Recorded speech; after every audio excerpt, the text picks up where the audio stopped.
اور یعقوب علیہ السلام کہاں تشریف رکھتے؟ کہتے انی لاجد ریح یوسف، مجھے یوسف کی خوشبو آ رہی ہے. یہ مصر سے کرتا چلا ہے اور ادھر شام کا ایک بستی ہے شام کی کنعان، وہاں وہ رہتے تھے حضرت یعقوب علیہ السلام. وہ کرتا وہاں سے قرآن فرماتا ہے کہ انی لاجد ریح یوسف، مجھے یوسف کی خوشبو آ رہی ہے. لولا ان تفندون، مجھے تم ایسا نہ سمجھنا میں سٹیایا ہوا ہوں کوئی ایسی بات کر رہا ہوں، بلکہ مجھے واقعی آ رہی ہے.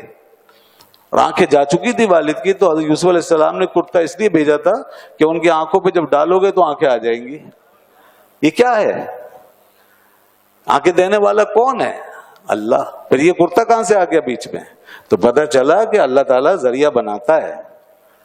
تو فرمایا قرآن میں کہ جب ان کے چہرے پہ ڈالا گیا، انہوں نے کہا تھا الکے ہی ابھی یاتی بصیرہ، میرے والد کے چہرے پہ ڈالنا اس کو. اور جیسے ہی ڈالا گیا کرتا، قرآن کہتا ہے فرتد بصیرہ، ان کی آنکھیں آ گئی، آنکھیں آ گئی.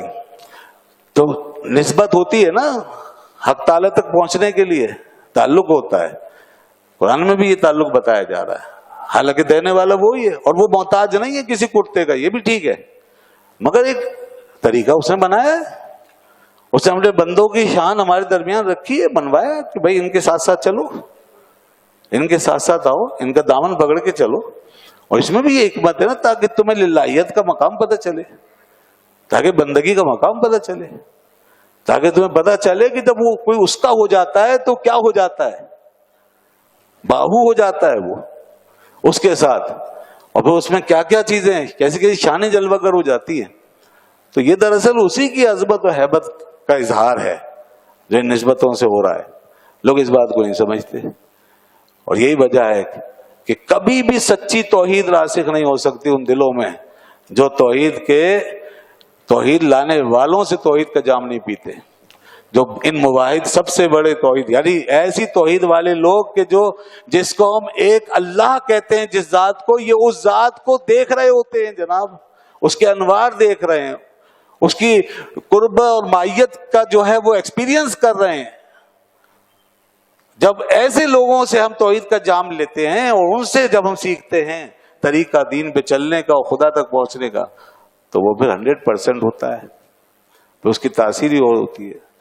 یہ تو صرف برکتیں ظاہری جو ہوئی ہیں وہ قرآن نے بتائی، اور اس کے علاوہ باطنی برکتیں تو بہت ہیں جو قرآن میں بھی ہیں، حدیث میں بھی ہیں. تو بہرحال جی یہ میں بتا رہا تھا کہ حضرت باہو رحمۃ اللہ علیہ کو بھی لوگ دیکھتے اور کلمہ پڑھ لیتے تھے. اور فرماتے ہیں کہ جب میں اس بارگاہ میں حاضر ہوا، رسول اللہ صلی اللہ علیہ وسلم کی بارگاہ میں جب میں حاضر ہوا تو وہاں پر میری ملاقات سب سے ہوئی. وہاں حضرت ابوبکر صدیق سے بھی ہوئی. مجھے لوگ لے گئے، کوئی آنے والا میرا ہاتھ پکڑ کے مجھے لے گیا، کہنے لگے کہ چلو تمہیں ہم ملواتے ہیں. تو جب میں وہاں پہنچا تو وہاں تو منظر ہی اور تھا. وہ تو حضور کی بارگاہ تھی، وہاں حضرت ابوبکر تھے، حضرت عمر تھے، حضرت عثمان تھے، حضرت علی تھے، سب تھے رضی اللہ. اور اس کے بعد سیدہ فاطمہ الزہرا رضی اللہ عنہ، حضور کی لختے جگر، آنکھوں کی ٹھنڈک، سیدہ بطول زہرا، ساری دنیا کی اور آخرت کی عورتوں کی سردار. اللہ اکبر. وہ آپ فرماتے ہیں فرزند خود خوان دست مارا فاطمہ. تو مجھے پھر حضرت بی بی فاطمہ نے اپنا بیٹا قرار دے دیا. جب میں ان کی خدمت میں حاضر ہوا تو مجھے انہوں نے اپنا بیٹا قرار دے دیا. معرفت فقر است بر من خاتمہ. تو اب بتاؤ مجھ پہ فقر کی معرفت اپنی انتہا کو پہنچ گئی کہ نہیں؟ اس فقر کا مقصد کیا ہے؟ اس فقیری کی منزل کیا ہے؟ لوگ دنیا کے دروازوں پہ جاتے ہیں اور نام فقیر رکھ لیتے ہیں کہ ہم اللہ کے فقیر ہیں، اور بادشاہوں اور سلاطین اور دنیا کے لیڈروں سے بھیک مانگتے ہیں، حکومتوں اور دنیا کی ثروتوں کے آگے دامن پھیلاتے پھرتے ہیں. وہ فرماتے ہیں میں حضرت سیدہ زہرا کے دامن سے وابستہ ہو کر ان کی بارگاہ میں، ان کی چوکٹ پہ جب پہنچا ہوں تو وہاں سے مجھے انہوں نے فرمایا تو میرا بیٹا ہے. تو بس اس سے بڑی اور فقیری کیا ہے؟ جب اس در کی فقیری مل گئی تو یہی فقیری ہے، اصل میں یہی تو فقیری ہے.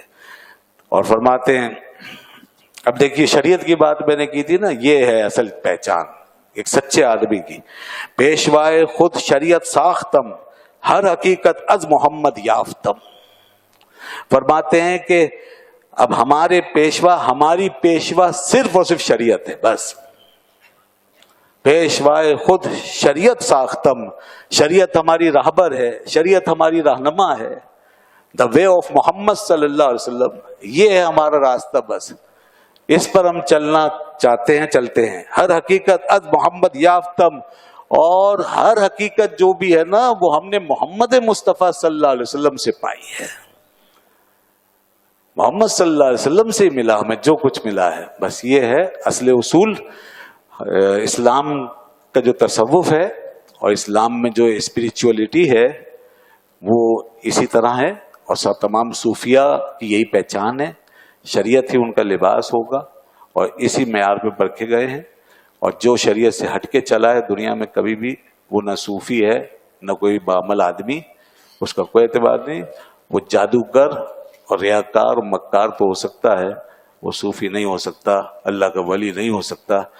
آج جیسے کہ لوگ بغیر علم کے، بغیر عمل کے اور بڑی بڑی باتیں کر رہے ہیں، اور اس طرح کے دعوے، ان کا تو شریعت کا معاملہ ہی ناقص پڑا ہوا ہے، تو کہاں سے یہ لوگ پہنچے ہوئے ہو جائیں گے؟ کوئی اس طرح نہیں پہنچا ہوا ہوتا۔ پہلے تو نماز روزہ پورا کرو اور دین و شریعت کے تقاضوں کو پورا کرو، اس کے بعد پھر بات ہوگی باطن کی، اور وہ بھی ضروری نہیں کہ جو ظاہر میں پورا عمل کر کے گیا ہے تو وہ باطن کا بھی بادشاہ بن گیا، ایسے نہیں ہوتا۔ ٹھیک ہے، اس لحاظ سے ٹھیک ہے کہ اب اس کی پیروی ہو سکتی ہے کیونکہ اس نے شریعت کو اپنا لیا، مگر باطن میں تو پھر جس کو اللہ دیتا ہے، جس کو دے۔ اور فی زمانہ بہرحال ہمیں اتنا آگے جانے کی ضرورت نہیں ہے۔ ان بزرگوں کو ہم اس لیے مانتے ہیں کہ ان کو ہر دور میں اس مقام و مرتبے پہ، اس لیول پہ مانا گیا ہے، اور ان کے حال نے خود گواہی دی ہے کہ واقعی ایسے لوگ تھے، اور دنیا داری سے اور ان چیزوں سے، دنیا کی لذتوں سے دور، بس اللہ اللہ میں لگے رہے ہیں، جیسا کہ انہوں نے خود فرمایا کہ ہم باہو کہلاتے ہیں اور ہو کے ساتھ رہتے ہیں۔ اللہ تعالی ہمیں ان بزرگوں کے ساتھ کر دے، جو وہ تو حق کے ساتھ ہو گئے، ہم ان کے ساتھ ہو گئے، تو بس ہم بھی اس کے ساتھ ہو گئے۔ یہ ہے بس تقریب، کچھ تو باہر ملاقات چاہیے، تو ہمیں تو تقریب قرب چاہیے، حق کا قرب ان کے ذریعے سے حاصل ہو رہا ہے، اسی لیے ان کو ہم اپنا بزرگ، اپنا پیشوا کہہ رہے ہیں۔ انہوں نے شریعت کو اپنا پیشوا کہا ہے، اس لیے دنیا کے پیشوا ہو گئے ہیں، اس لیے ان کی پیروی ہوتی ہے۔ یہی فلسفہ ہے سارا، اس میں کوئی مقابلہ شریعت کا نہیں ہوتا، اور نہ کوئی خدا نخواستہ قرآن و حدیث کے مقابلے میں نیا راستہ کوئی تجویز کیا جا رہا ہوتا ہے۔ اللہ تعالی ہمیں ان بزرگوں سے سچی پکی محبت عطا فرمائے۔ وآخر دعوانا الحمدللہ۔